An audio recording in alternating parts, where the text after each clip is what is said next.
Are you serious, Kim Jong-un? Kim Jong-un, you need to get some coffee and calm down. Matter of fact, maybe some tea. How about getthetea.com? Matter of fact, let me just say this. Kim Jong-un, if you would getthetea.com, you would feel so much more mellower.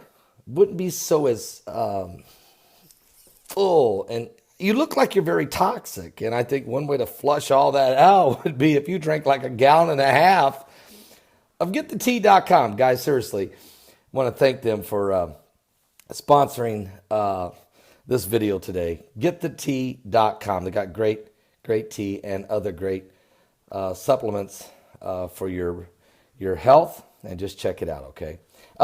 Anyway, back to Kim Jong-un. North Korea vows to boost weapons programs after the sanctions has been put on them by, again, the United Nations. Matter of fact, North Korea vowed today to accelerate its weapons programs in response to the evil sanctions imposed by the United Nations Security Council following its latest and most powerful nuclear test. Now, the word evil was actually the words of Kim Jong-un.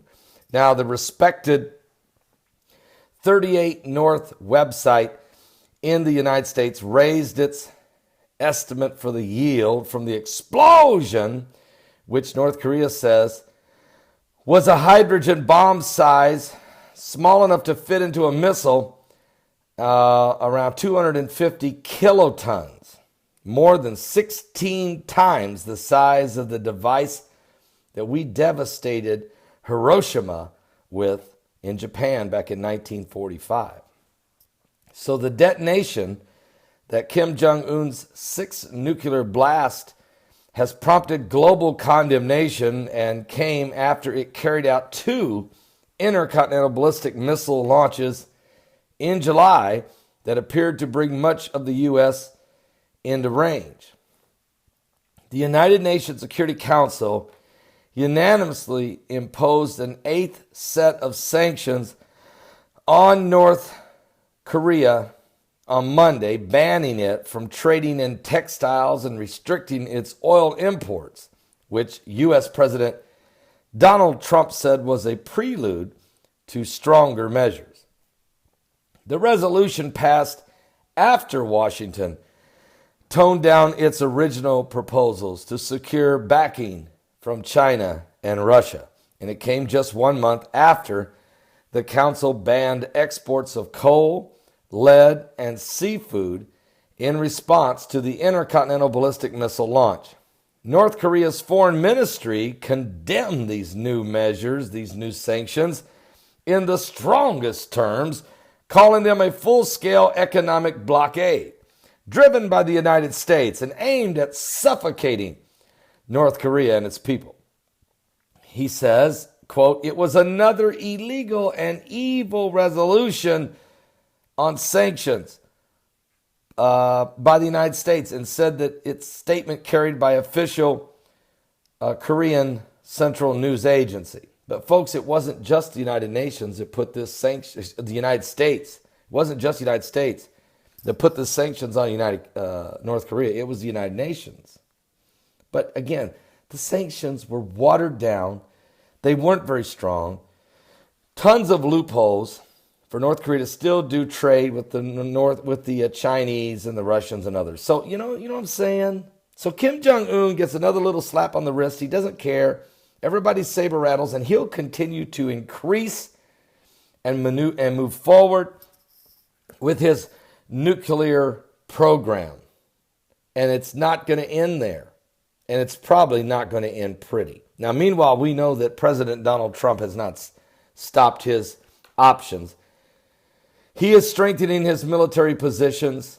He is upgrading his Navy, and he is training assassins in South Korea they're being trained by SEAL Team 6 of the Navy, and also by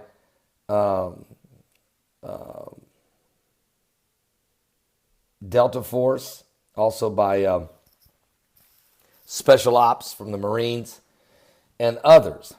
They're trying to prepare them to maybe go in and assassinate or decapitate the head of the North Korean government, which would be Kim Jong-un. He wants to go boom, boom, boom. But he may meet his demise soon. We're living in the last days. Wars, rumors of wars. These are just the beginning of sorrows. Folks, it's going to get worse. It's going to get way worse. It's going to get extremely worse. Woe unto the inhabitants of the earth. Are you saved? That means, have you been born again? Have you been washed in the blood of Christ? And have you, see, you got to get the peace.